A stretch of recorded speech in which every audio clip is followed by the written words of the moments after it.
Let me Let me live. live, bro.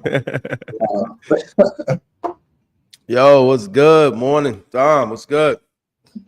Morning. Dude, Just, dude, I got water already, man. It's gonna be a good morning, man. First day one, episode one of the headline hustle. Look at my people already making noise in the background, man. Let's get right to it, man. What's popping in the headlines, man? What you got going on?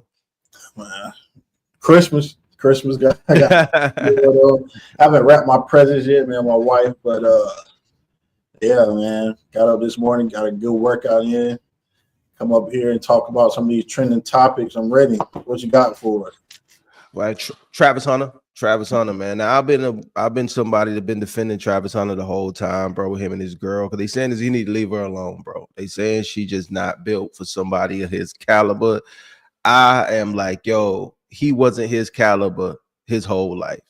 You know what I mean? Like when you famous, dog, sometimes you grow up in an environment where you don't think you that guy. In your brain, he might not be that guy in his head, bro. He might still be a regular kid who got crushes on girls who cute. He might not feel like he the prize, and that's cool. So everybody telling him he need to leave Shorty because she was, now and then I got a video of her from I think 2005 twerking on a dude, man. Let's check the video out. Too sexy for the trap, too sexy for that cap, too sexy for that jack, yeah. Too sexy for the trap, too sexy for that cap, too sexy for that jack. Yeah. First of all, fam, listen. Who hate that man? Somebody hate that man. If they digging up videos from 2005, somebody hate that man, bro.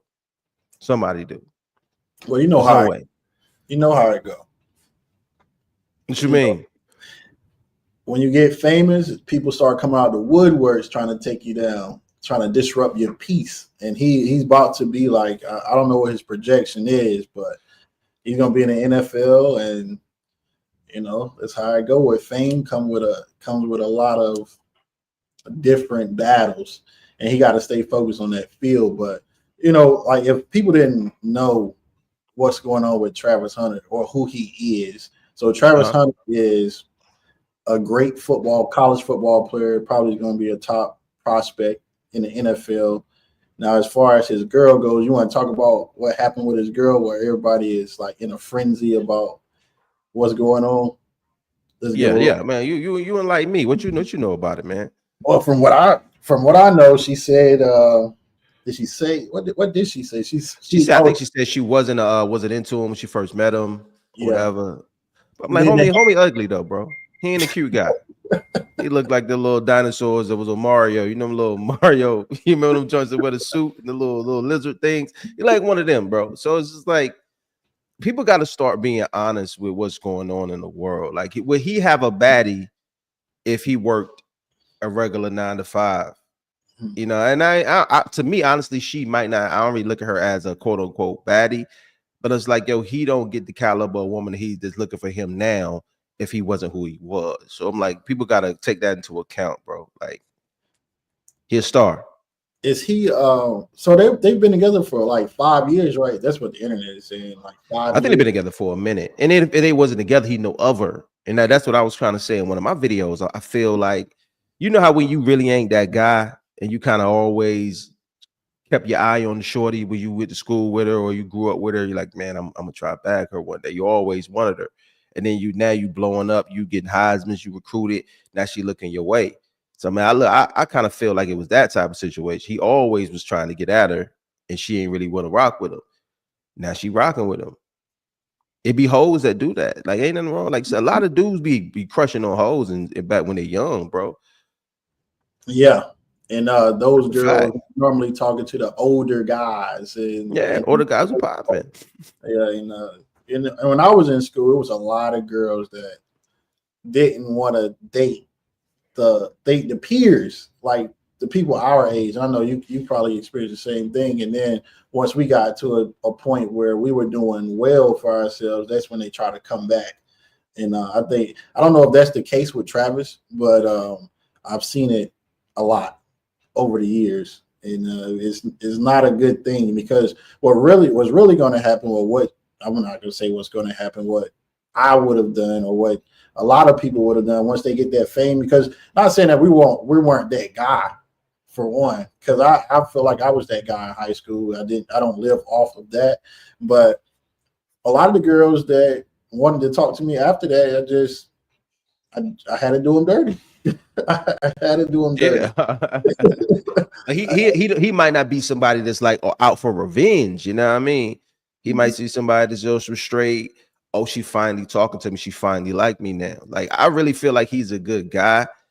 And I'll say that even when we were younger, some of the girls that were looked at as the baddies might have been doing things that we thought was whole stuff, but that still don't take away the fact that they was pretty. You know, they had nice bodies, they had pretty faces. A lot of girls now that we grew up with that was bad in high school, they look all right now, but we understand why dudes was on them the way they was on them.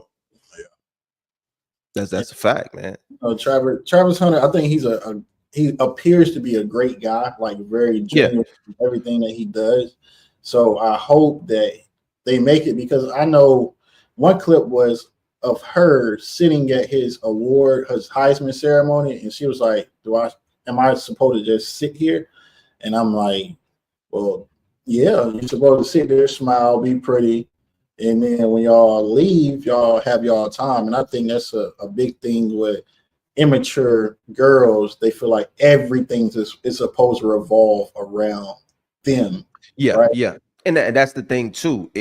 I feel like, you know how they say when rookies be about to go to the NFL, how like NFL season players will come talk to them about, you know, just managing your money, managing females, managing your family. Like certain like elite players or older players would come and be like, yo, just give them a rundown of the world, your life about to change, and this is how you can kind of navigate through it. I feel like the same thing need to happen with their wives. Talk to LeBron's wife, talk to a few other wives that ain't really got no, but you hear every man is speaking out, but none of the women are coming forward and be like, yo, tell her to call me. You know what I mean? Because I understand. I don't think she understands. She no longer has a front role in that relationship. Because I feel like he's still trying his best to make her a priority. He posting pictures with her and da. But like, bro, ain't nothing you can do that's gonna ever amount to the fame that you about to have. Y'all never gonna be equal in that way. So ain't no need of you. You can take her everywhere you go. She not gonna be you. Eventually, she will just present you. And the negativity is what attracts people. Nobody will talk about the good things that they're doing together, or like all the other things that led up to this moment. They'll pick out maybe the 3% rather than the 97% of things that she's doing right versus wrong. And I think that's a bad narrative, but it's just something that happens in life. Like the news is mostly about the bad things that go on, or like anything that can get someone like to view you. That's what happens, and negativity is going to get most of the views. You remember when World Star first came out, right? Yeah, World Star was crazy when it first dropped. Getting World Star was like YouTube numbers.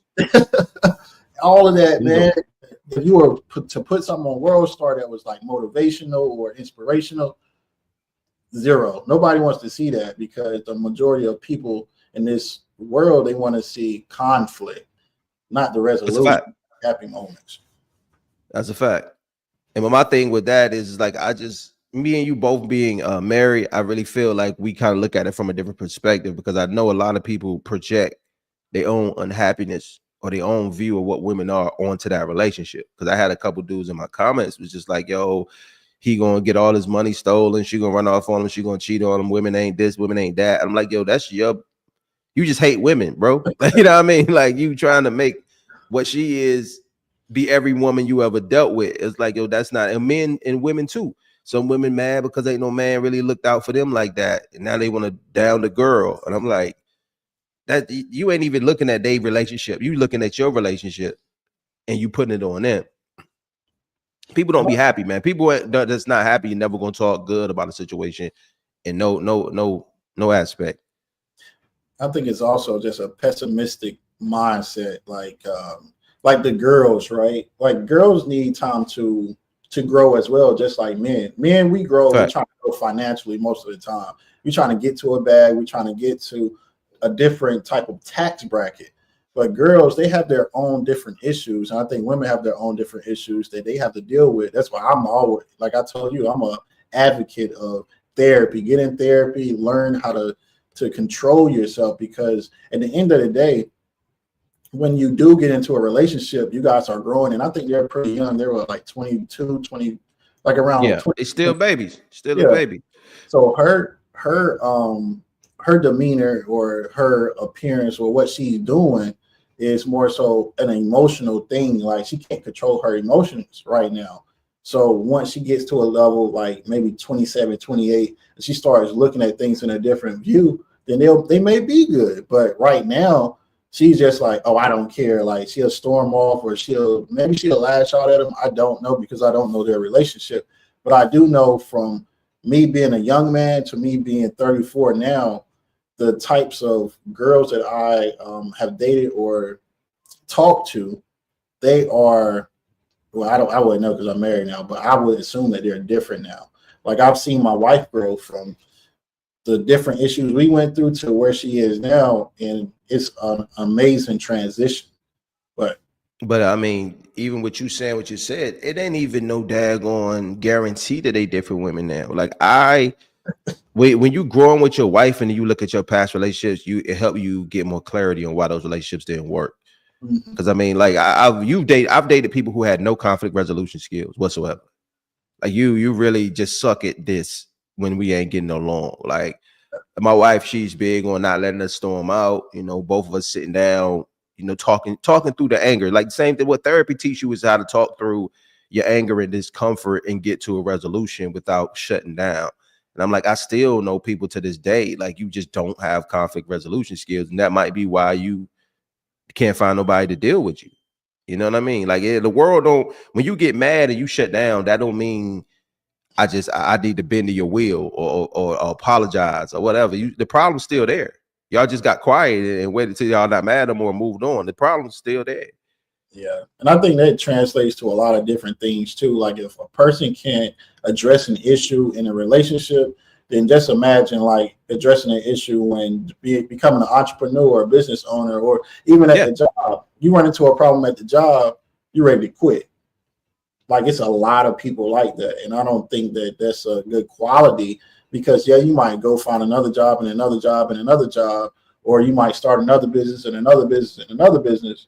But once you do that, maybe that first business would have worked if you would have adapted to the change and resolved that problem. And then, like when I'm coaching different businesses, I try to tell them you need to identify the problem. Don't run away from it, so you can be better, so your company can keep moving. Because if you go find a soft spot where you can ease out, then you're going to run into that problem again. And it's like that in just life and in everything that you do in general. But speaking of that, I do want to get to some more topics about, you know, what we got laid out. I know Trump is something that I want to talk about. So I don't know. We can get on Trump right now, man. Trump trying to get the Panama Canal back. You having a military background, let me know. I'm gonna just put the video up and then you kind of explain what's going on, man. The world. And you take a look at the Panama Canal. It was such an incredible engineering marvel. We sold it under Jimmy Carter. We sold it to Panama for $1. The following day, they quadrupled the amount of money that ships had to pay to get across. They didn't lose one ship. And now they've made it much bigger, and now they've widened it. They've doubled it, right? They've more than doubled it. And it's one of the most profitable things. Any time it's just incredible, right? We gave it away for $1. China now controls it. They actually control the Panama Canal. They run it, they control it. And we shouldn't let that happen. And we can't let China be in Cuba. And they'll get out. If I'm president, they'll get out. Because I had a very good relationship with President Xi, but he respected this country, he respected me, and he'll get out. And we can't let them run the Panama Canal. We built the Panama Canal. Should have never been given to Panama. We should have had it. But we gave it for $1. Think of it. They quadrupled. In one day, they lifted the fees, which are, you know, pretty big, for these massive ships to go through, right? Rather than going around the Cape and through all the tremendous storms, such. Oh, all right, Trump. All right. That's Trump long with it, man. Now I'm gonna tell you, like, I'm gonna say what I'm gonna say. I feel like we going to war messing with Trump. Like you let me know how you feel about it, because I'm like, you just can't take things back because you feel like we shouldn't have sold them for what we sold them for. Still sold it. You want to hear my take on it? Yeah. So I've had this conversation with my wife. I've had this conversation with different family members. America has to establish dominance again, right? And I don't think people want to go to war with us, but a lot of times when you are in a leadership position, you have to know when to be the bully. Like if you've never been to a third world country or another country at all that's not in America and seeing the slums, right? You have to realize what you have here in America. And I'm not brainwashed or anything like that. I have my own brain. And this is just the way the world works, right? So in America, if you think about big corporations, they eat smaller corporations. If you think about who can run something, it's the person that is willing to fight, but it's also the person that's willing to call your bluff and ready to back that up. Because think about you driving in traffic, right? So you just driving, somebody beat their like boop, boop, boop, boop, boop. And now you're like, hold on. If you stop and say pull over and the person pulls over, you don't know what's about to happen. But if you stop and then you say pull over and that person keeps going, they didn't really want that smoke in a sense, right? They didn't care. Like you have to make sure that you are being able to be that businessman and establish that dominance again, because people have taken us for a joke so long. Like they were like, oh, we could get anything out of America. Let's just ask them for money. Let's just do this. Let's just do that. Oh, we're not going to pay them this. We're not going to do this because they're going to be the soft person.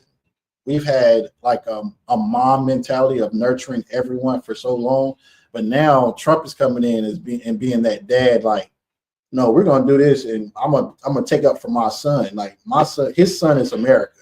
That's what he's trying to do.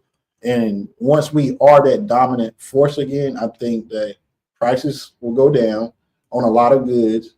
We'll be the supplier, not the consumer anymore. If you look at what Elon Musk is doing, he's trying to bring everything here. Like we exported a lot of things. Now we're trying to have everything in America. And I think that's what Trump is doing, just trying to bring everything back to America so we can be that dominant force again. I think he gonna send us to war, man. I see what you're saying. You're making a great point. But at the same time, it's like I understand being the bully, but you're taking stuff like, how does this affect us in a positive way? Because I understand that, okay, we're trying to bring all the resources and everything to the United States, but do you feel like those savings are actually going to be passed on to the citizens? Because I'm like, when things happen, we necessarily don't see the upside of it. You know what I mean? Like, say we got rid of the post office. They saying they get rid of post and privatize things. Like, there's no cost-effective thing that's happening to the American people that's beneficial to us. It's actually beneficial to Jeff Bezos and the people that he in bed with. You know what I mean? The Panama Canal, we get control of that. I don't think we see an immediate uptick in money saving right away. Well, like the tariffs, but if you think about the tariffs and taxing, like doing that tariffs work, right? Exporting and importing. So you got to think why our goods go up, like prices go up, right? Because they may be, someone else may be charging. Let's think from a drug dealer standpoint, right? If you're getting some drugs from someone and they're upping their price every time you go to them, you're going to keep paying and you're just getting taxed, right? But if you find someone or you are the supplier, you can make whatever price you want to give to someone else. So that's the mindset of like what America does. We are trying to be the supplier. So that's supposed to be the mindset. The price is supposed to be based on the market value, but it's not. But we have people raising prices because they want to. We have no dictation on it. Like I'm talking about from other countries, right? We have no dictation on what the price is. So if we go buy something from another country that is way more than what we are willing to pay for it, we're gonna have to pay that because that's where we get it from. But if we supply it here, the prices can go down and we can be able to have a better way of living. That's why it was an uproar about him deporting a lot of people, right? So when you deport people, and they said black jobs. So if you deport a lot of people, imagine how many jobs are going to come open. You know, that's just. Do you want to do that though? I'm not trying to work on a roof. I mean, like it's it's a slippery slope. Like the CEOs ain't getting deported, bro. Like, right? You talk about manual labor jobs right now. So the CEOs are not getting deported. I mean, the manual labor jobs, those are still jobs, though. Some people don't have any skills. So you'd rather not have a job or have that job, because you could be on the street and be cold and don't eat or whatever the case may be, or you could go work and have food on your table and money in your pocket. So from the top down, you have to be able to think outside the box or be willing to put forth the effort to doing more. So you think the mass deportation is going to help us? Because you're looking at, okay, now you paying these illegal people under the table $15, $10, whatever you paying them under the table. Okay, we mass deport them. Now you got American people who want a livable wage. So now the price of that you're paying people to build things is going up. Therefore, the price of the thing built also goes up. You know what I mean? And when it comes to the tariffs, bro, I ain't tripping off Sheen.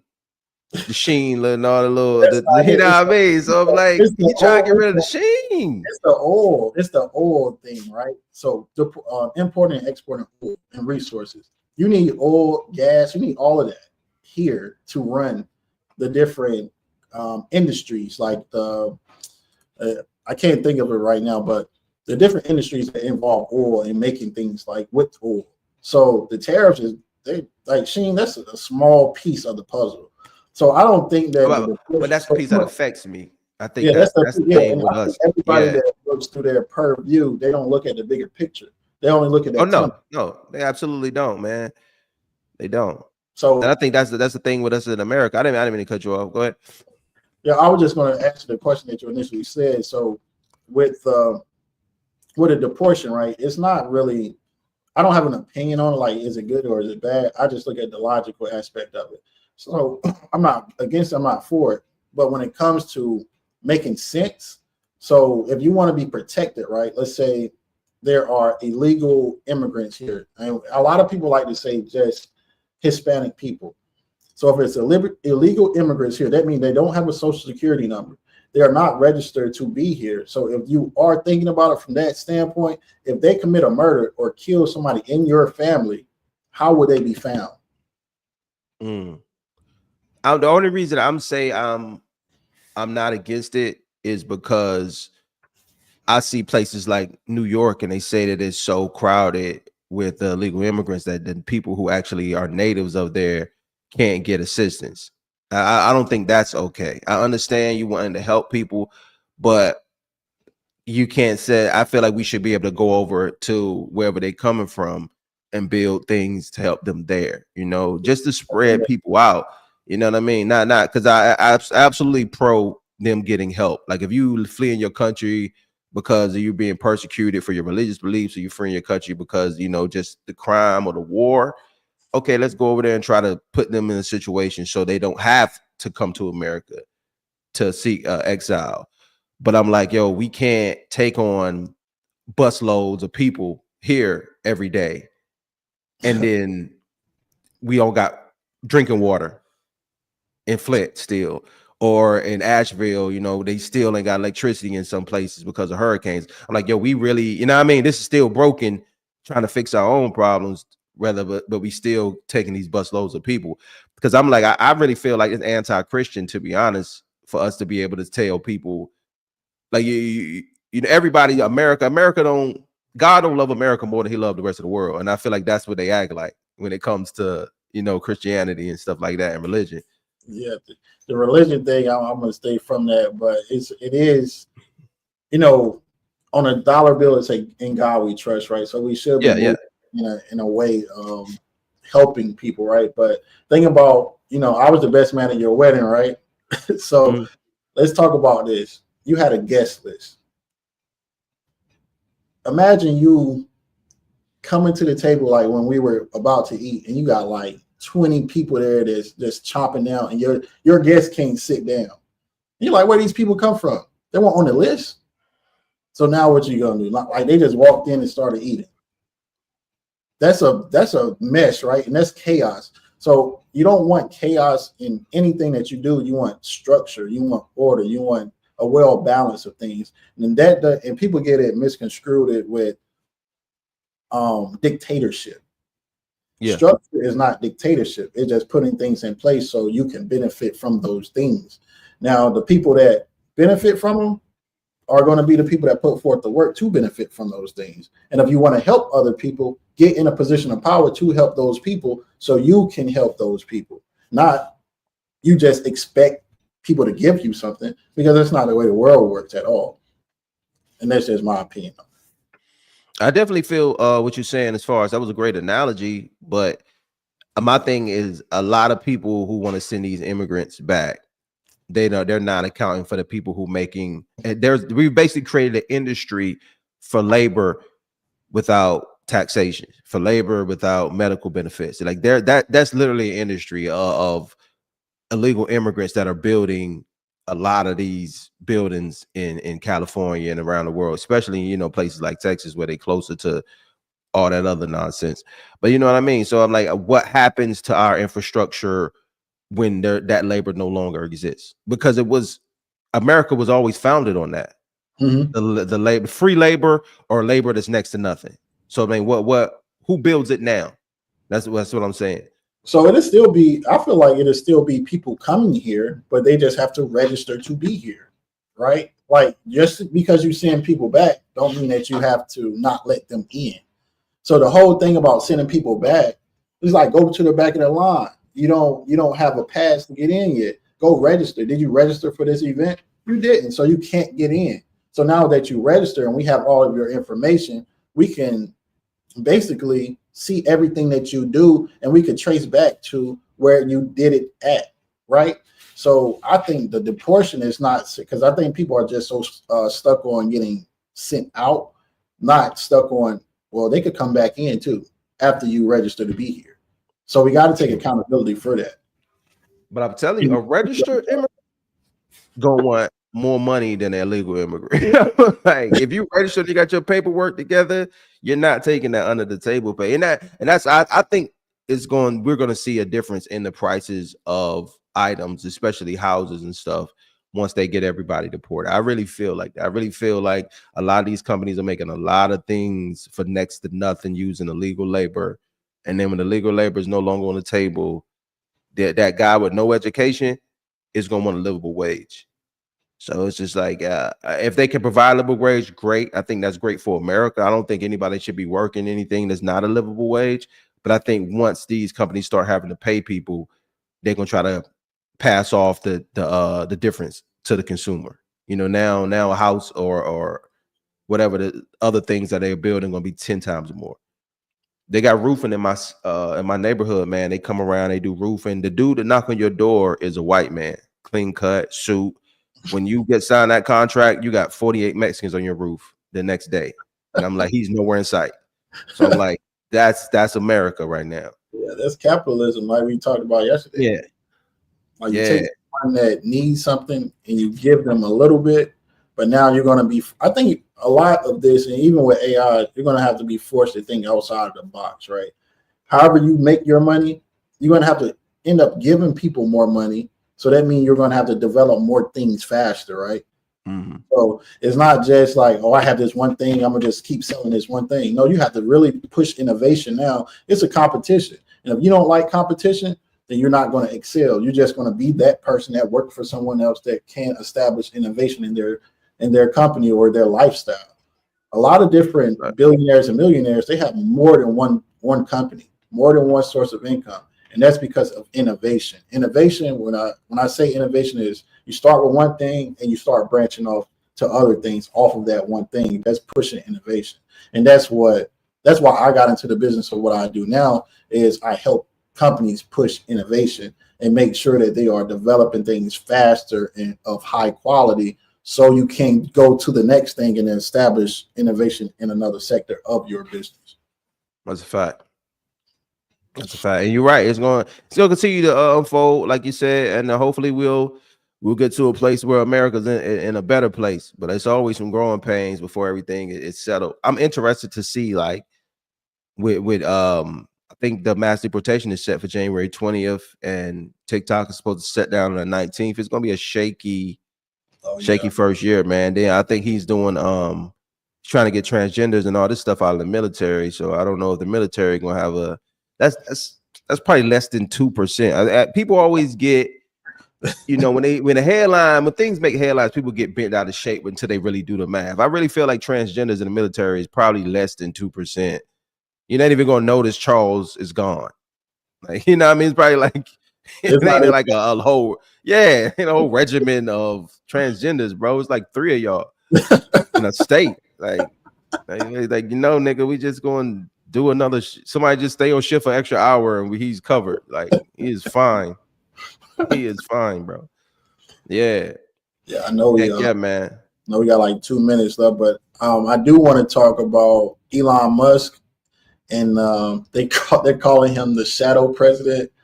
Oh my gosh! But we can talk about that on the next episode, because he has a lot of stuff that he's working on. And this Elon Musk proposes $20 billion hyperloop to travel from New York City to London under an hour. That is going to be a great discussion. $20 billion to develop a hyperloop. You know what a hyperloop is, right? It's like a underground tunnel. Yeah, in an hour. But I mean, my thing with that is, like, Elon Musk is introducing things that benefit us when it's done. Like, I don't cancer research, all this other stuff. I was like, yo, bro, is that money really going to that? Like, he's trying to cut the IRS funds. He want to cut funds for the government. We want to audit the Pentagon. I'm like, I think we need to get rid of NASA. I don't think NASA has done anything for us. We're not going to space. We're not doing nothing, bro. It's just a bunch of money. Like, what has NASA done for you since you've been alive, bro, that you can think of? Nothing. Nothing. They don't do anything, bro, but post videos. I don't care about space, bro. Like, no. Groceries of milk and bread is $3, $5. Get rid of NASA, bro. Yeah, give me that, bro. Just get rid of NASA, bring back out of here, bro. Hey, facts, bro. Get rid of NASA, bring back Piggly Wiggly. Anything, bro. But I'm saying, if that's what my tax dollars are going to, y'all building spaceships for nothing. Nah, run that back, bro. Run that back, man. Like, we really need to SpaceX. Get rid of that too. All that shit gotta go. All of it gotta go, bro. I'm down. Like, I really feel now. I don't necessarily agree with Trump and Elon on everything they do, but I do agree with us restructuring the government, because a lot of the stuff that we do not benefit us whatsoever. And we'd have had it existed for so long that now people just getting paychecks and not doing nothing. Oh yeah, they just let's get them out of here, bro. I'm down with getting rid of NASA today. Today. Get rid of NASA today, bro. Because they don't do nothing. Like, niggas can't name one thing that they do, bro. I don't even know what the IRS do except for taxes. I'm gonna research what NASA has done for the people, and I'm gonna bring that to our next discussion. I'm gonna see. No space, please. They ain't no microwave, no PlayStation. They ain't responsible for no technology, no advance, nothing. Right, I don't care about aliens. We don't want smoke. I don't want to know the aliens out there. Let them come to us. We don't want to go to them. We can't win. It's like we driving around outside a nigga house we can't beat. Like, that's what's happening with NASA. We just I'm gonna just look at them. But do you think that aliens look the way they are portrayed in movies, or do you think they look like it?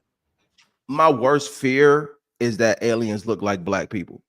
Because now, I'm gonna tell you right now, if aliens look like us, they never gonna let it come out.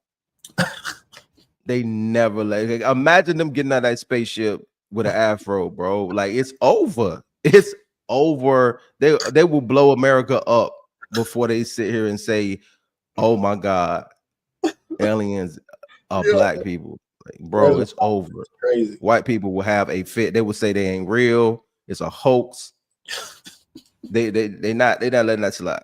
I'm gonna tell you, they don't look like white people though. I'm gonna tell you that. I know we gotta go. Like, so yeah, for sure.